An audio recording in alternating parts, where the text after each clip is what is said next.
Jésus, Jésus, Jésus, Jésus, Jésus vit, voici ton roi. Ô mort dont j'étais l'esclave, Jésus vit et par la foi, je suis libre et je te brave. Alléluia.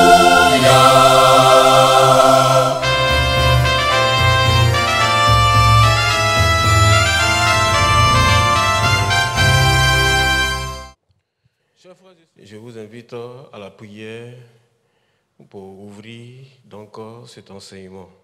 Prions le Seigneur. Seigneur, nous sommes là devant toi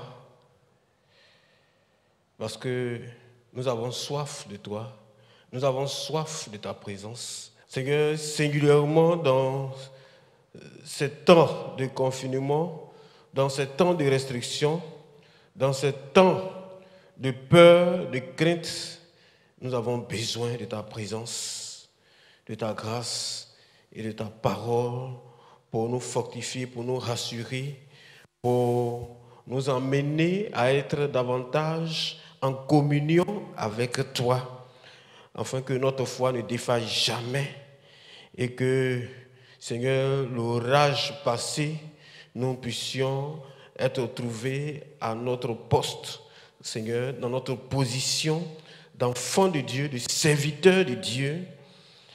Seigneur, que cet enseignement concourt effectivement à atteindre ces objectifs et que ton peuple qui m'écoute, ton peuple qui t'écoute, ton peuple, Seigneur, qui me regarde, ton peuple qui te regarde, Seigneur, puisse recevoir de toi grâce sur grâce au nom puissant de Seigneur Jésus-Christ. Amen. Chers frères et sœurs, bien-aimés, nous voulons vous saluer dans le précieux nom de Seigneur Jésus-Christ. Que sa grâce et sa paix soient sur vous là où vous êtes. Que sa protection et sa bénédiction vous couvrent entièrement. Ce jour, nous nous retrouvons encore, bien-aimés, pour poursuivre notre série d'enseignements sur le monde. Nous avons vu les profondeurs du monde dans sa partie introductive en réalité.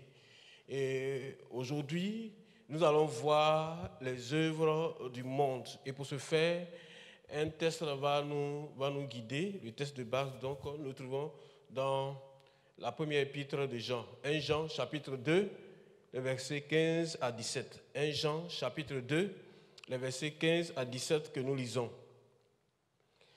N'aimez point le monde, ni les choses qui sont dans le monde.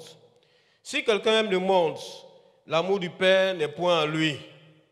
Car tout ce qui est dans le monde, la convoitise de la chair, la convoitise des yeux et l'orgueil de la vie ne vient. Bien-aimés, aujourd'hui, nous allons voir les œuvres du monde. Sur la base du texte que nous avons lu, nous voyons que le monde est impulsé, le monde est gouverné par trois principales choses. La convoitise de la chair, la convoitise des yeux et l'orgueil de la vie. Ce sont ces trois choses qui gouvernent le monde, qui impulsent le monde, qui mettent le monde en mouvement et qui amènent le monde à produire les œuvres que nous voyons, que nous vivons, les œuvres auxquelles nous assistons. Nous allons donc voir dans les détails ce que revêt donc sont ces trois expressions. Donc, sous des œuvres du monde, la convoitise de la chair, la convoitise des yeux, l'orgueil de la vie sont les catalyseurs, donc la vie de ce monde. On peut le dire, l'esprit du monde est renfermé dans ces trois choses-là. Qu'est-ce que c'est que la convoitise de la chair? La convoitise du grec tomaton s'explique ou se conçoit comme un désir ardent, comme un mauvais sentiment d'avoir quelque chose qui ne nous appartient pas ou d'aspirer à quelque chose à laquelle nous n'avons pas droit. Donc, c'est C'est notre personnalité intérieure, c'est notre nature qui a été corrompue par le péché. C'est cette nature qui ne connaît pas Dieu, qui s'oppose à Dieu et qui est en nous. Ce n'est donc pas notre enveloppe corporelle. Voilà, il ne s'agit pas de cela. Donc, nous allons le voir tout à l'heure, que la chair a des désirs. Donc, c'est une réalité spirituelle. Selon Galates 5, la chair a des désirs. Et ces désirs-là sont contraires, bien sûr, à l'Esprit de Dieu, à la volonté de Dieu. Donc, la convoitise de la chair est la tentation de satisfaire nos pulsions. Ce que nous voulons faire sans regarder à Dieu, sans considérer Dieu, sans tenir compte de la volonté de Dieu. Donc, la chair dit toujours, si cela vous semble bon, faites-le. Sans tenir compte du fait que ça heurte la sensibilité de l'autre, ou surtout du fait que c'est en contradiction avec la volonté de Dieu ou la loi de Dieu. Bien-aimés, avant de devenir chrétiens, nous vivons autrefois selon les convoitises de la chair. Nous allons lire justement le texte qui en parle. Éphésiens chapitre 2, le verset 3. Nous vivons autrefois selon les convoitises de la chair, accomplissant les volontés de la chair et de nos pensées. Voilà ce que la Bible dit. Et c'est pour cela que Galates chapitre 5, le verset 16 à 21 que nous allons lire, ce texte est assez expressif et évocateur sur la chair et sur ses œuvres. Au verset 17, après le verset 17, nous lisons « Car la chair a des désirs contraires à ceux de l'esprit et l'esprit en a de contraires à ceux de la chair. Ils sont opposés entre eux afin que vous ne fassiez point ce que vous voudrez. Si vous êtes conduits par l'esprit, vous n'êtes point sous la loi. Or, les œuvres de la chair sont évidentes. Ce sont la débauche, l'impureté, le dérèglement, l'idolâtrie, la magie, les rivalités, les querelles, les jalousies, les animosités, les disputes, les divisions, les sectes, l'envie, l'ivrognerie, les excès de table et les choses semblables. Je vous le dis d'avance, comme je l'ai déjà dit,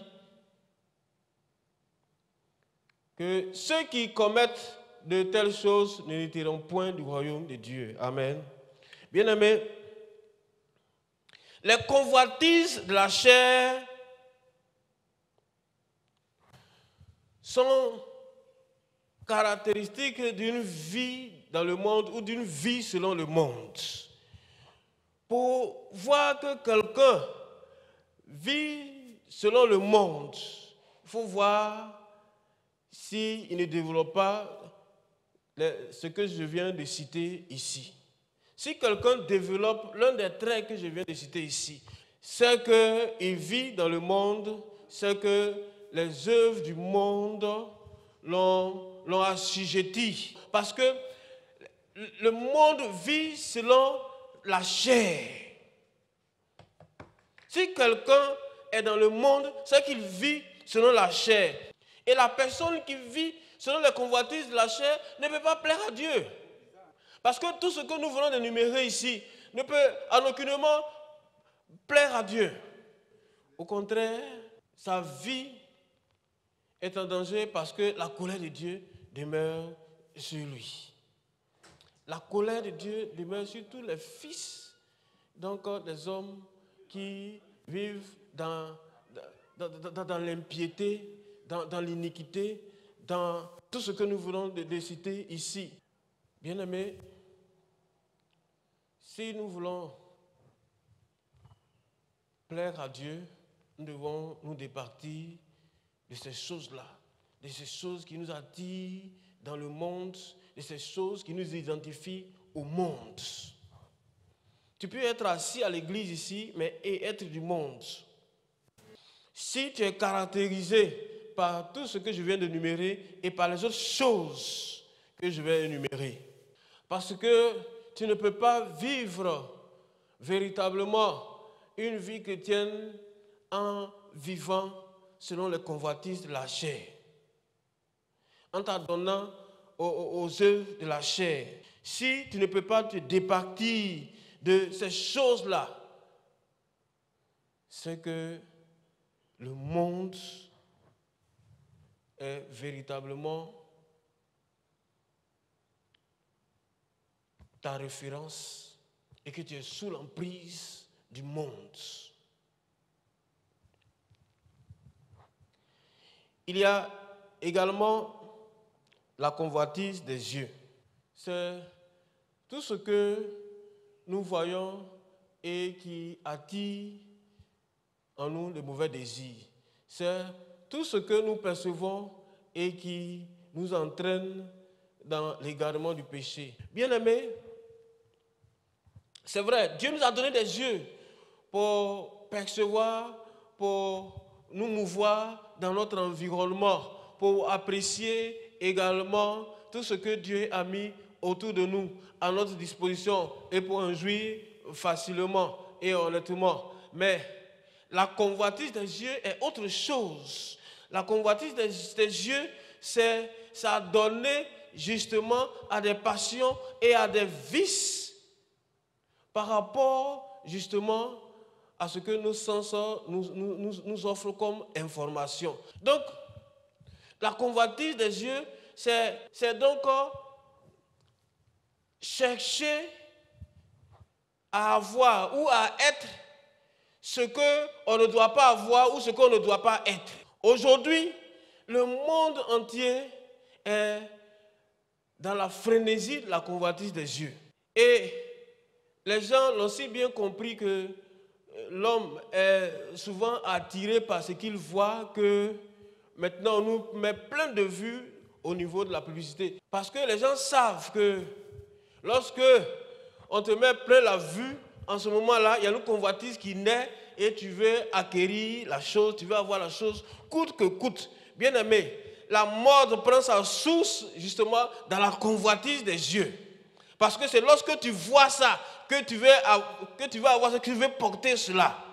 Les gens ont tellement compris cela qu'ils créent même des désirs que nous ne pouvons même pas imaginer. Tu n'as pas remarqué, bien aimé, que la plupart des publicités prennent les femmes pour vendre leurs produits. Ce n'est pas pour rien. La convoitise des yeux. Même dans le monde de la musique, on voit les gens maintenant, avant, bon, dans tous les cas, j'ai un peu vécu quand même. Avant, lorsque les gens faisaient leurs clips, ils chantaient et puis ils dansaient. Les chanteurs chantaient et dansaient. Il n'y avait pas de filles pour venir danser. Mais depuis un certain nombre de décennies, vous voyez, les filles, quand ils font leurs clips même, on ne les voit même pas. C'est les filles qui dansent. Et quelles filles? Ou bien des filles et des garçons qui viennent danser. Chez moi, c'est les filles qui viennent danser, se trémousser, etc., etc.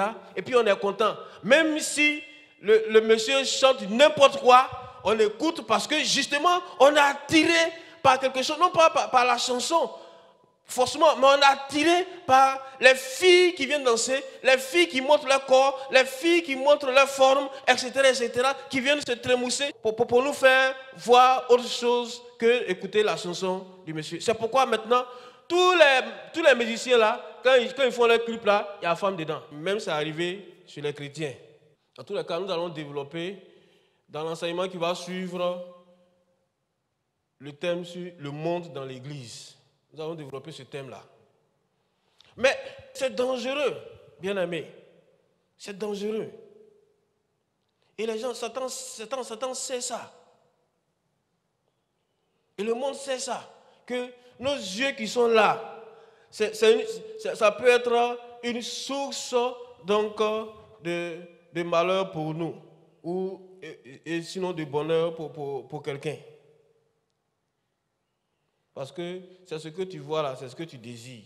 C'est pourquoi je vais dire à quelqu'un qui est aveugle, réjouis-toi. Oui, réjouis-toi. Toi qui es aveugle, il ne faut pas te lamenter. Il ne faut pas condamner Dieu. Il ne faut pas te fâcher contre Dieu. Parce que ceux qui voient les péchés auxquels ils sont soumis à cause de leurs yeux, toi tu es épargné. À quelque chose de malheur, bon, bien aimé. Si tu peux prier, si Dieu te fait la grâce de recouvrir la vue, ok, gloire à Dieu. Mais si Dieu veut que tu restes comme ça, bénis Dieu, bien aimé. En tout cas, heureux ceux qui ne voient pas ces choses qui se passent dans le monde, des convoitises qui sont véritablement dans le monde par le fait de nos yeux, par le fait de nos regards. Bien aimé, si la chair tente de l'intérieur, la convoitise des yeux, c'est ce qui nous tente de l'extérieur. Tout ce qui est autour de nous, tout ce qui nous environne. Faisons donc très attention, bien-aimés, à tout ce que nous voyons, à tout ce que nous soumettons à nos regards. Parce que le Seigneur Jésus-Christ a dit, celui qui regarde une femme qui la convoite dans son cœur a commis adultère avec elle. Bien-aimés, nous allons parler également de l'une des sources donc, des œuvres du monde, l'orgueil de la vie. L'orgueil de la vie. L'orgueil de la vie est le troisième des dangers qui peuvent nous détourner de Dieu. C'est l'attitude qui dit « je n'ai pas besoin de Dieu ». Parce que je me confie à moi-même, je me fie à moi-même, à mes instincts, je me confie à moi-même et je me confie en ce que je possède. Et donc, nos possessions deviennent la source de notre sécurité et servent à nous valoriser. L'orgueil de la vie, c'est donc monter sur ces grands chevaux. Bien aimé, Maslow qui a déterminé l'échelle des besoins humains. Il y a le besoin de manger, le besoin de se nourrir, le besoin de se vêtir, le besoin de sécurité, et c'est le besoin donc d'aimer et le besoin d'être aimé, etc., etc. Tous ces besoins sont nécessaires pour le bien-être physique et moral de l'homme. Mais l'orgueil de la vie, c'est l'amplification donc de ces besoins-là. Un orgueilleux, vous allez voir, un orgueilleux va amplifier ces besoins-là et va ramener tout à lui-même.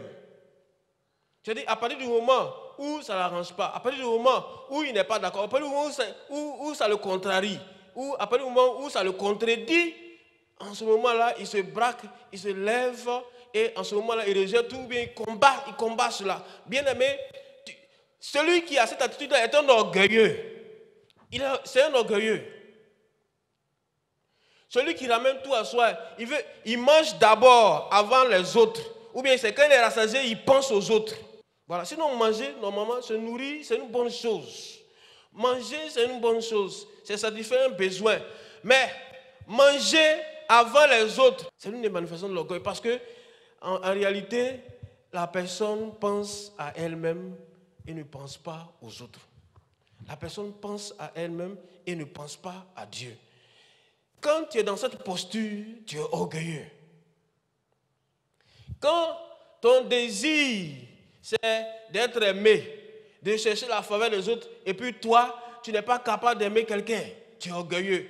Quand tu recherches l'amitié des autres, et puis toi, tu produis des animosités. C'est un principe qui est fondateur d'un foyer harmonieux, le fait d'aimer et de se faire aimer.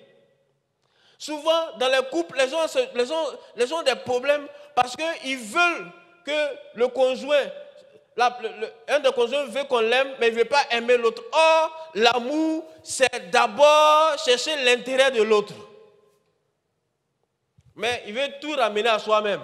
C'est lui qu'on doit aimer. C'est à lui qu'on doit obéir. C'est lui d'abord qu'on doit servir. C'est lui qu'on doit satisfaire d'abord. Bien aimé, tout cela sont les manifestations de l'orgueil. L'orgueil de la vie. Parce que si tu cherches à à être aimé plutôt qu'à aimer. Bien-aimé, tu es orgueilleux. Et la plupart des couples ont cette difficulté-là. Parce qu'ils ne cherchent pas à donner, mais ils cherchent d'abord à recevoir. Oh, il n'y a plus de bonheur à donner qu'à recevoir. Il veut toujours recevoir les autres. Il ne veut jamais donner, ou bien il donne difficilement. L'avarice, à tous les niveaux. C'est très dangereux. Et ça nous conduit donc à la perte. On rappelle que c'est l'orgueil qui a été le premier et le plus grand péché de Satan. L'orgueil conduit toujours à la perte de l'homme. L'orgueil de la vie est donc est caractérisé par le fait que les gens ne veulent pas s'abaisser, ils ne veulent pas s'humilier. Et aujourd'hui, la tendance au niveau des hommes, c'est de chercher à dominer, de chercher à s'élever, dominer les autres, s'élever sur les autres, commander les autres. C'est ça. Il y a des gens qui ont fondé leur ministère sur ça. Ils n'ont jamais lu dans leur Bible que le Seigneur a dit que c'est celui qui s'abaisse qui sera élevé, celui qui s'élève qui sera abaissé. Ils n'ont jamais lu ça dans leur Bible. Ils les enseignent dans les écoles. Ils enseignent ça dans l'église même. Bien-aimés, l'orgueil précède la chute. Ça, c'est la parole de Dieu qui dit. Lorsque vous voyez un homme qui est orgueilleux, qui est hautain, c'est que sa chute n'est pas loin. Ça, ce n'est pas moi qui le dis, c'est la Bible qui le dit. Donc, l'orgueil caractérise le monde. Vous voyez partout dans le monde, il y a le développement. On parle de développement personnel. On parle de l'estime de soi. Oui, je suis un guerrier, je suis un conquérant, je suis fort, je suis puissant. Je suis,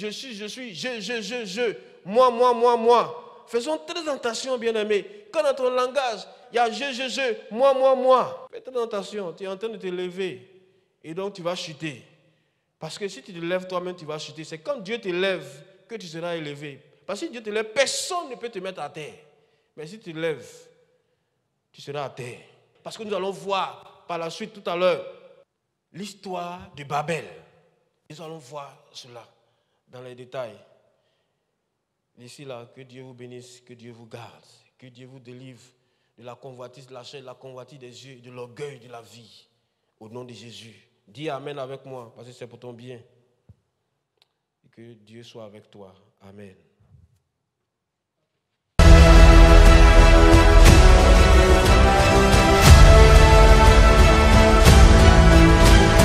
La chair est désir contraire à l'esprit et l'esprit en a le contraire à la chair. Ça, c'est une évidence. Renverser les valeurs. Ça, c'est le propre du monde. Bien aimé, ce que le monde veut, c'est que le chrétien devienne charnel comme lui. Tu vois pas que le monde est en train de te tuer.